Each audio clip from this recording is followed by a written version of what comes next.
Good morning students. आपण पहिली colligative property बघितली होती, relative lowering of vapour pressure. आता आपण बघणार आहोत दुसरी कॉलिगेटिव्ह प्रॉपर्टी, त्याचं नाव elevation of boiling point of solvent. Elevation of boiling point of solvent. तर सर्वात प्रथम बॉइलिंग पॉईंट म्हणजे काय? आतापर्यंत लोअर क्लासेसमध्ये आपण शिकत आलेलो आहे, the temperature at which liquid starts to boil. बरोबर. आतापर्यंत आपण 9वी 10वीत ही डेफिनेशन बघितली, temperature at which liquid starts to boil. पण आता आपण क्लास 12मध्ये आपण याच्यापेक्षा चांगली किंवा प्रिसाइज डेफिनेशन आता बघू. म्हणजे temperature at which liquid starts to boil ही 9वी 10वीपर्यंत ठीक होती डेफिनेशन, पण आता त्याच्यापेक्षा खूप डिटेल डेफिनेशन आपल्याला लिहावं लागणार. तर काय डेफिनेशन लिहायची मी तुम्हाला एकदा तो कन्सेप्ट समजून सांगतो. बघा, मी एका बिकरमध्ये बिकर घेतली, त्याच्यात पाणी घेतलं. हा झाला वायर गॉज, हा झाला ट्रायपॉड स्टँड आणि हा झाला बर्नर. बिकर ओपन आहे. बिकर ओपन आहे म्हणजे बाहेर ॲटमॉस्फेरिक प्रेशर आहे, आणि बाहेरचा ॲटमॉस्फेरिक प्रेशर किती असतो? 1 ॲटमॉस्फिअर, आणि 1 ॲटमॉस्फिअर म्हणजे 760 mm ऑफ मर्क्युरी. बाहेरचं आपल्यावर किती प्रेशर आहे सध्या? 760 mm ऑफ Hg. म्हणजे बाहेरचं ॲटमॉस्फेरिक प्रेशर किती? 760 mm ऑफ Hg. मला सांगा, मी जर हे पाणी उकळायला ठेवलं तर पाणी गरम करायला ठुल्या त्याचं ते उकळणार आहे का? नाही उकळणार. सुरुवातीला काय होईल? याचे वेपर प्रेशर वाढेल. 10, 20, 30, 40 असं जसं जसं टेम्परेचर वर जाईल तसं त्याचं वेपर प्रेशर काय होईल? वाढेल. आणि ज्यावेळेस या लिक्विडचं वेपर प्रेशर ॲटमॉस्फेरिक प्रेशरच्या इतकं होईल त्यावेळेसच ते लिक्विड बॉईल व्हायला स्टार्ट होईल. समजलं? ज्यावेळेस या लिक्विडचं वेपर प्रेशर बाहेरच्या ॲटमॉस्फेरिक प्रेशर इतकं किंवा त्याच्यापेक्षा जास्त होईल त्यावेळेसच ते बॉईल करायला सुरुवात होईल. म्हणून आपण याची डेफिनेशन असं लिहू शकतो, temperature at which vapour pressure, मी शॉर्ट फॉर्ममध्ये लिहितो, temperature at which vapour pressure of liquid becomes equal to atmospheric pressure. काय डेफिनेशन लिहिली मी? Temperature at which vapour pressure of liquid becomes equal to atmospheric pressure. ज्यावेळेस याचं vapour pressure बाहेरच्या atmospheric vapour pressure इतकं होईल त्यावेळेसच ते बॉईल करायला सुरुवात होईल. तर आजपासून आपण ही डेफिनेशन लिहायची बॉइलिंग पॉईंटची, temperature at which vapour pressure of liquid becomes equal to atmospheric pressure. आणि वॉटरसाठी हे वेपर प्रेशर कधी ॲटमॉस्फेरिक इतकं होतं? 100 डिग्रीला. कितीला? 100 डिग्रीला. म्हणून आपण म्हणतो boiling point of water is 100 degree. 100 डिग्रीला वेपर प्रेशर वॉटरचं कशाचं इतकं होतं? ॲटमॉस्फेरिक इतकं. म्हणून कारण बाहेर वरून त्याचं प्रेशर आहे बघा, त्याच्यामुळे ज्यावेळेस याचा प्रेशर त्याच्या प्रेशर इतका किंवा त्याच्यापेक्षा जास्त होईल त्यावेळेसच त्याचे वेपर्स बनतील, म्हणून त्यावेळेसच ते बॉईल व्हायला सुरुवात होईल. म्हणून आपण लिहायचं temperature at which vapour pressure of liquid becomes equal to atmospheric pressure. तर आता आपण बॉइलिंग पॉईंट काय आहे समजून घेतलं. आता इलिव्हेशन ऑफ बॉइलिंग पॉईंट म्हणजे काय? इलिव्हेशनचा अर्थ आहे इन्क्रीज. इलिव्हेशनचा अर्थ आहे इन्क्रीज इन बॉइलिंग पॉईंट. तर आता आपण इलिव्हेशन ऑफ बॉइलिंग पॉईंट समजून घेऊ. चला इकडं लक्ष द्या.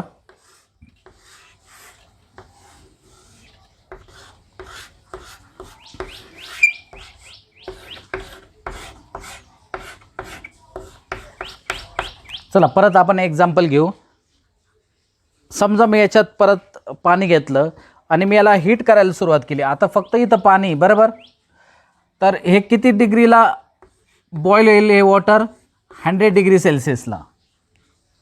आणि प्युअर वॉटर आहे, मी अजून याच्यात काही टाकलेलं नाही आहे. प्युअर वॉटर आहे, हे कितीला बॉईल होईल 100 डिग्रीला. म्हणून मी याचा बॉइलिंग पॉईंट लिहितो T0.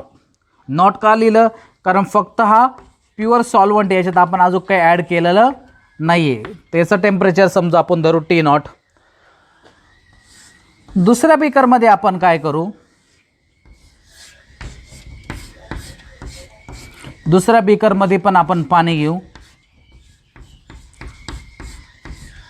पण त्याच्यात आपण आता नॉन व्होलाटाईल सोल्यूट ॲड करू. तर आपण समजा शुगर ॲड करू. याच्यात काय ॲड करू, शुगर किंवा सॉल्ट.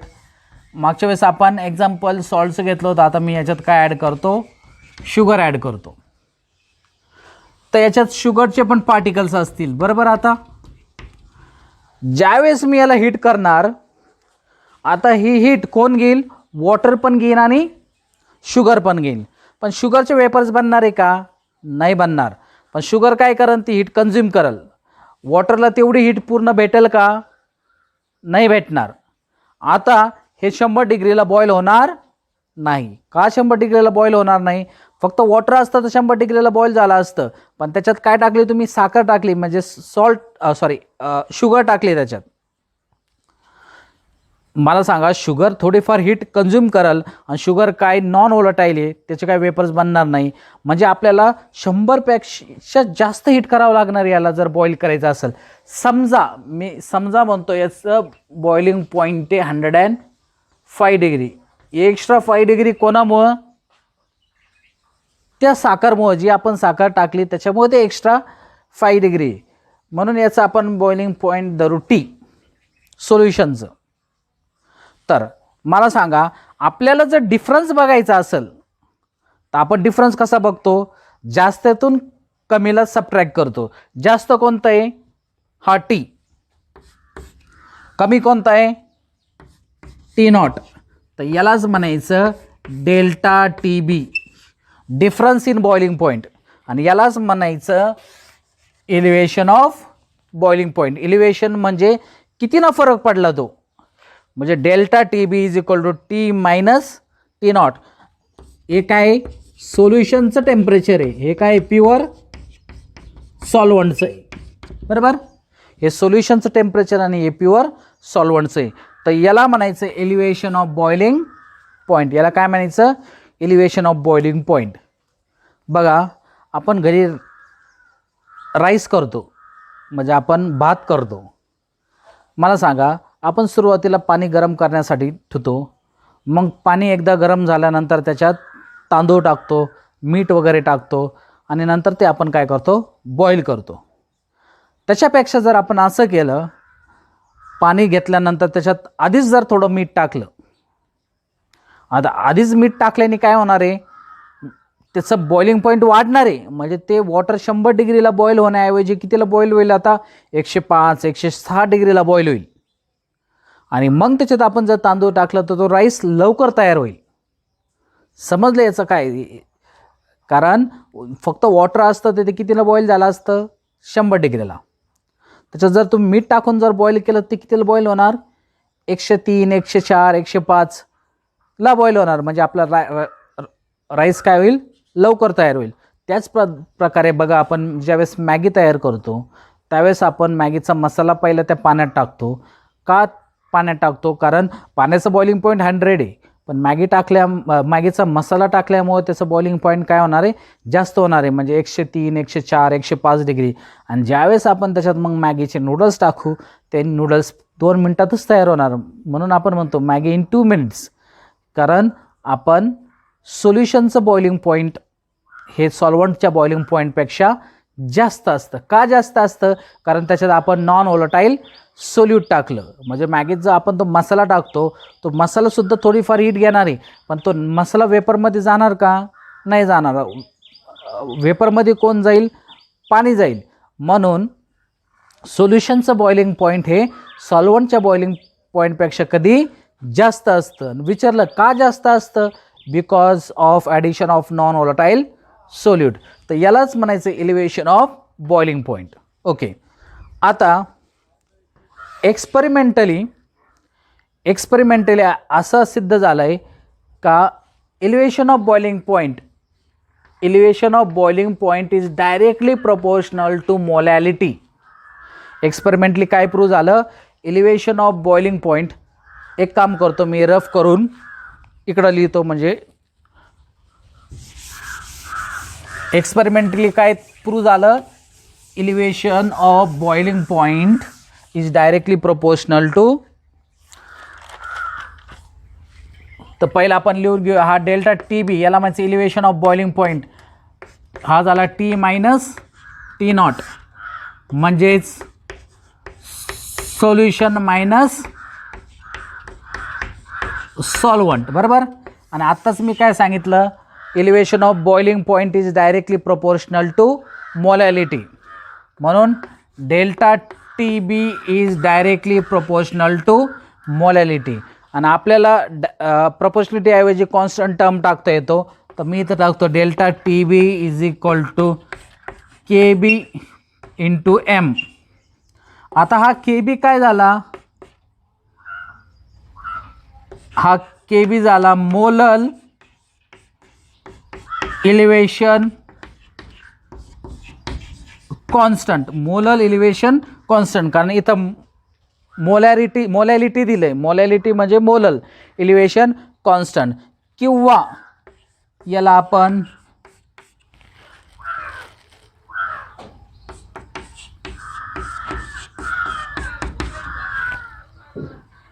इब्लिओस्कोपिक कॉन्स्टंट म्हणतो. काय म्हणतो आपण या के बीला, इब्लिओस्कोपिक कॉन्स्टंट.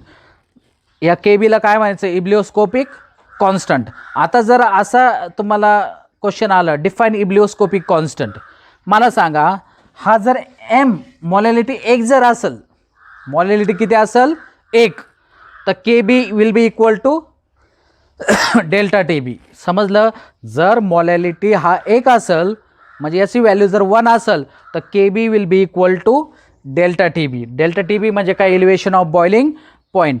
तर इब्लिओस्कोप मी असं म्हणू शकतो का मग, ebullioscopic constant is define as it is equal to elevation of boiling point when molality is 1. इब्लिओस्कोपिकची डेफिनेशन काय लिहायची, it is equal to elevation of boiling point when molality is 1. तर याची डेफिनेशन मी इथं खाली लिहितो बघा. It is define as, defined as elevation of boiling point produced. It is defined as elevation of boiling point produced by 1 molar solution. याची quantity 1 असेल तर K B will be equal to delta T B. आणि delta T B म्हणजे काय, elevation of boiling point. म्हणून याची definition असेल याची, it is define as elevation of boiling point produce by 1 molar solution. या के बीचं युनिट असतं, इट्स युनिट इज केल्विन के जी पर मोल. काय याचं युनिट, केल्विन के जी पर मोल. इब्लिओस्कोपिक कॉन्स्टंटचं ध्यानात ठेवायचं. आता मला सांगा, आपण मोलॅलिटी शिकलोय, हा एम आपण शिकलोय, बरोबर. याला मी इक्वेशन फर्स्ट म्हणतो, याला इक्वेशन सेकंड म्हणतो. एम शिकलोय आपण, मोलॅलिटीचं डेफिनेशन काय, number of moles of solute upon mass किंवा weight of solvent in K G. मला सांगा, number of moles of solute कसं सापडतो आपण, W2 अपॉन M2. आठवतं, weight of solute upon molar mass of solute. Mass of solvent म्हणजे weight of solvent कशात, म्हणजे W1, आणि कशात पाहिजे ते के जी मध्ये पाहिजे. तर हा झाला व्हॅल्यू ऑफ एम, हा इक्वेशन थर्ड झाला. हे एमची व्हॅल्यू जर इथं आपण टाकली तर काय होणार, असं लिहितो मी, from equation second and third, एमची व्हॅल्यू सबस्टिट्यूट करू आपण. Delta T B is equal to K B into W upon M2 into W1. चला, डेल्टा टी बी म्हणजे काय? Elevation of boiling point. आणि ते कसं डिफरन्स धरायचा? Solution minus solvent. हा के बी म्हणजे काय? के बी म्हणजे इब्लिओस्कोपिक कॉन्स्टंट किंवा त्याला मोलर इलिव्हेशन कॉन्स्टंट म्हणतात. ती व्हॅल्यू दिलेली असते. W2 म्हणजे weight of solute. M2 molar mass of solute. आणि हा W1 वेट ऑफ सॉल्वंट. कधी कधी काय क्वेश्चन विचारला जातो, what is the relation of molar mass of solute, म्हणजे M2चं याचं रिलेशन विचारलं तर इथपर्यंत सॉल्व करायचं. असं फक्त M2 इकडं घ्यायचं आणि डेल्टा टी बी इकडं. म्हणजे M2 कसं फाइंड करू शकतो आपण? M2 is equal to K B into W2 upon delta T B into W1 in kg. हे झालं. हे M2 काय आहे? Molar mass of solute. कधी कधी क्वेश्चन येतो, what is the relationship between molar mass of solute and elevation of boiling point. तर हे झालं त्याचं रिलेशन. तर हा फॉर्म्युलाचा यूज करून मी तुम्हाला एक सम सॉल्व करून दाखवतो. असेच खूप प्रकारचे समस आहेत, ते तुम्ही सॉल्व करू शकतात. परत M2 म्हणजे काय? Molar mass of solute. KB म्हणजे काय? Ebullioscopic constant. W2 म्हणजे काय? Weight of solute. Delta T B म्हणजे काय? Elevation of boiling point. आणि ते इलिव्हेशन ऑफ बॉइलिंग पॉईंट कसं ध्यानात ठेवायचं? असं ध्यानात ठेवायचं का वॉटर 100 डिग्रीला बॉईल होतं, पण त्याच्यात जर मी मीठ टाकलं तर 105 डिग्रीला बॉईल होईल. म्हणजे त्याच्यात मीठ टाकलं म्हणजे ते काय झालं? सोल्युशन तयार झालं. म्हणजे 105 मायनस 100 असंच करणार ना, म्हणजे सोल्युशन मायनस सॉल्वंट. W1 काय आहे? Weight of solvent. तर अशा पद्धतीनं आपण दुसरी क्वालिटेटिव्ह प्रॉपर्टी, तर simple elevation of boiling point. आता मी तुम्हाला एक सम सॉल्व करून दाखवतो याच्यावर.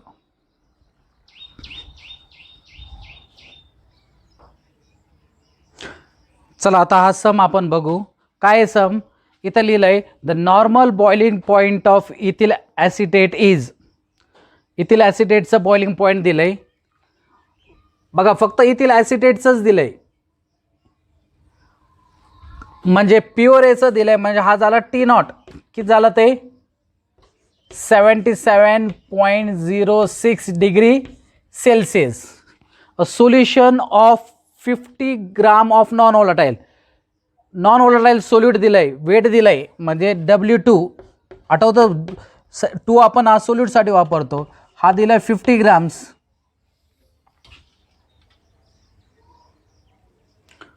आणि non volatile solute in 150 gram of ethyl acetate. म्हणजे W1 दिलाय. किती दिला? 150 ग्राम्स. बॉईल सॅट 84.7 म्हणजे हा सोल्युशन आहे. T 84.27 degree Celsius. Evaluate the molar mass of solute म्हणजे M2 सापडायला लावला आहे आपल्याला.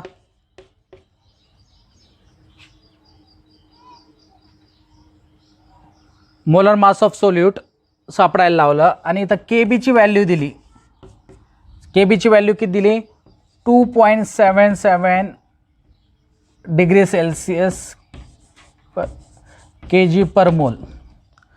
पण आत्ताच आपण बघितलं KBची युनिट काय असतं? केल्विन kg पर मोल. म्हणजे आपल्याला या टेम्परेचरला केल्विनमध्ये कन्वर्ट करावं लागेल. या टेम्परेचरला कशात कन्वर्ट करावं लागेल? केल्विनमध्ये. आणि केल्विनमध्ये कसं कन्वर्ट करायचं? त्याच्यात 273 ॲड करायचं. तर आपल्याला एलिव्हेशन ऑफ बॉइलिंग पॉईंट म्हणजे डेल्टा टी बी काय आहे? तो फॉर्म्युला T मायनस T0. आपण याला केल्विनमध्ये कन्वर्ट केलं काय आणि डायरेक्ट सबट्रॅक्शन केलं काय, तर ती व्हॅल्यू तीच येणार. कशी व्हॅल्यू तीच येणार? बघा, मी 84.27 मायनस 77.06. आता हे कशात आहे? दोन्ही डिग्री सेल्सिअसमध्ये. तर याच्यातला फरक किती येणार? एकदा कॅल्क्युलेट करा. तर याचा फरक येणार 7.21 डिग्री सेल्सिअस, 7.21 डिग्री सेल्सिअस. जर तुम्ही याला केल्विनमध्ये कन्वर्ट केलं तरी फरक तितकाच येणार. कसा फरक तितकाच येणार? कारण 84.27 ला आपण 273 ॲड करायचे याच्यात, 273.00. मग हा झाला 7 2 7 15. हा किती झाला? 357.27. आणि याला पण आपण 273 ॲड करू म्हणजे 77.06 आणि अजून 273. तर हा 6 हा 0 हा 10. किती आलं? 350.06. 350.06 मायनस 357.27 मायनस 350.06 असं जर केलं आपण, याला केल्विनमध्ये कन्वर्ट जर केलं आणि मग केल्विनमध्ये कन्वर्ट केल्यानंतर काय येणार? 357.27 मायनस 350.06 हा येणार 7.21 केल्विन. म्हणजे फरक तेवढाच असतो, डिग्रीमध्ये असू द्या किंवा केल्विनमध्ये असू द्या, फरक तेवढाच असतो. फक्त आपण केल्विनमध्ये का कन्वर्ट करायचं? कारण के बी आपल्याला कशात पाहिजे? केल्विनमध्ये. इथं कशात दिला आहे त्यांनी? डिग्रीमध्ये. आता मी याला केल्विनमध्ये कन्वर्ट केलं म्हणजे याला पण आपल्याला कशात कन्वर्ट करायचं? केल्विनमध्ये. म्हणजे इथं डिग्री सेल्सिअस ऐवजी मी काय घेतो आता? केल्विन घेतो. समजलं मी काय केलं? तर ह्या डिग्री सेल्सिअसला मी केल्विनमध्ये कन्वर्ट केलं. केल्विनमध्ये कन्वर्ट नाही केलं तरी डायरेक्ट केल्विन लिहायचं, कारण डिग्रीमधली जो फरक असतो केल्विनमध्ये पण तोच फरक असणार आहे. कारण इकडं पण तुम्ही 273 ॲड करणार आणि इकडं पण 273 ॲड करणार, म्हणजे फरक तर तेवढाच राहणार. समजलं? तर आपण हे रफ करू. फक्त ध्यानात ठेवा किती आलं आहे टेम्परेचर? 7.21. फरक किती आला? 7.21. चला फॉर्म्युला आठवतं का? काय होतं formula? Delta T B is equal to K B into molality. Molality काय होता? W2 upon M2 into weight in K G. आता आहे का वेट इन के जी? आपल्याला सगळं ग्राम्समध्ये दिलं आहे, पण आपल्याला कशात पाहिजे? के जीमध्ये पाहिजे.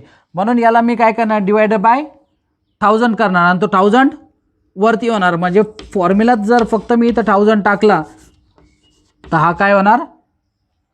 ग्राममध्ये कन्वर्ट होणार. म्हणजे हा काय झाला? 1000 ग्राम पर के जी. समजलं? हा के जीमध्ये पाहिजे, पण इथं आपल्याला वेट्स कशात दिले? ग्राम्समध्ये. मग ग्राम्समध्ये ग्रामचं जर के जीमध्ये कन्वर्ट करायचं असेल तर या W1ला मी कशाने डिवाइड केलं असतं? 1000नी. हा 1000 कुठं जाणार? वरती जाणार. मग बाकी काय फक्त तुम्हाला आता व्हॅल्यूज सबस्टिट्यूट करायचं. फक्त आपल्याला M2 बघायचं म्हणून M2 इथे येणार,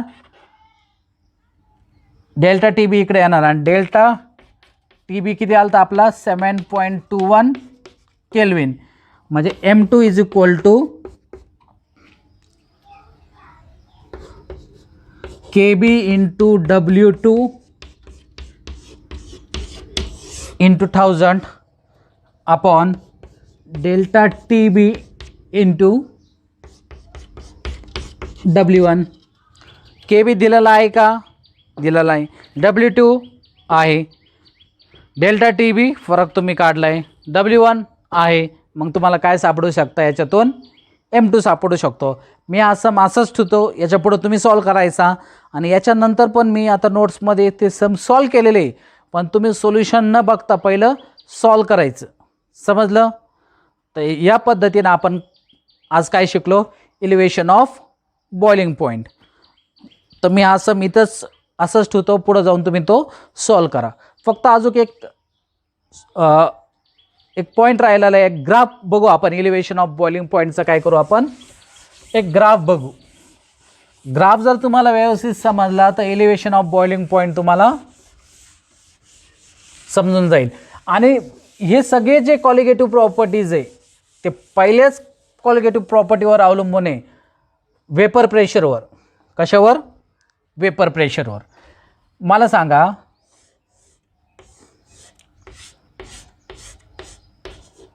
हा प्युअर सॉल्व्हंट आहे. काय आहे? प्युअर सॉल्व्हंट, म्हणजे याचं वेपर प्रेशर काय असणार आहे? जास्त असणार आहे. जर मी त्याच्यात सोल्यूट टाकलं, याच्यात जर मी काय टाकलं? सोल्यूट टाकलं, तर हे काय तयार होणार? सोल्युशन. तर याचं वेपर प्रेशर काय होणार? कमी होणार. याचं वेपर प्रेशर काय होणार? कमी होणार. आणि याचं वेपर प्रेशर कमी झालं तर आपल्याला हीट जास्त द्यावं लागणार, म्हणजे याचं बॉइलिंग पॉईंट काय होणार? वाढणार. म्हणून आपण एक ग्राफ प्लॉट करू. बघा ग्राफ कसा काढतो मी. इकडं मी टाकतो वेपर प्रेशर आणि या ॲक्सिसवर टाकतो मी टेम्परेचर. आणि मी या वेपर प्रेशर इथं टाकतो 760 mmHg. मला सांगा, सॉल्व्हंटचं वेपर प्रेशर काय असणार आहे? जास्त असणार आहे. आता मी सॉल्व्हंट धरतो. जसं जसं टेम्परेचर वाढणार तसं तसं त्याचं वेपर प्रेशर काय होत जाणार? वाढत जाणार.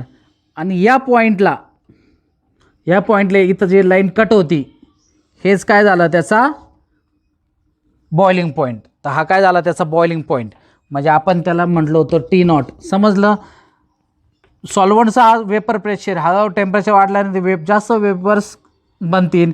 आणि ज्यावेळेस त्याचं वेपर प्रेशर आपण डेफिनेशनमध्ये बघितलं, vapour pressure of liquid becomes equal to atmospheric pressure. आणि ॲटमॉस्फेरिक प्रेशर किती आहे? 760 mmHg. इथं ही लाईन कट झाली, इथं हा झाला त्याचा बॉइलिंग पॉईंट. मग मला सांगा, सोल्युशन सो वेपर प्रेशर त्याच्यापेक्षा काय असणार आहे? कमी असणार आहे. म्हणून मी इथं धरतो त्याच्यापेक्षा कमी असणार आहे. जसं जसं टेम्परेचर वाढत जाईल त्याचं वेपर प्रेशर, आणि ती लाईन इथं कट करते, तर हा झाला T. तर मला सांगा, जास्त कोण आहे? मग T आहे, कारण त्याचं वेपर प्रेशर कमी आहे, त्याला जास्त टेम्परेचर लागेल. म्हणून हे जे डिफरन्स आहे T मायनस T0, त्यालाच आपण म्हणतो डेल्टा TB, म्हणजेच एलिव्हेशन ऑफ बॉइलिंग पॉईंट. तर हा ग्राफ तुम्हाला व्यवस्थित समजला असेल तर तुम्हाला एलिव्हेशन ऑफ बॉइलिंग पॉईंट नक्की समजेल. वेपर प्रेशर जर कमी असला तर टेम्परेचर जास्त द्यावं लागणार त्याला बॉईल करण्यासाठी. वेपर प्रेशर कमी कोणाचं आहे? सोल्युशनचं आहे. त्याला आपण जास्त टेम्परेचर द्यावं लागेल त्याला बॉईल करण्यासाठी. समजलं? जर याच्यात काही अडचण असेल तर मला नक्की कळवा, व्हॉट्सअप थ्रू कळवा किंवा फोन केला तरी चालेल. थँक्यू.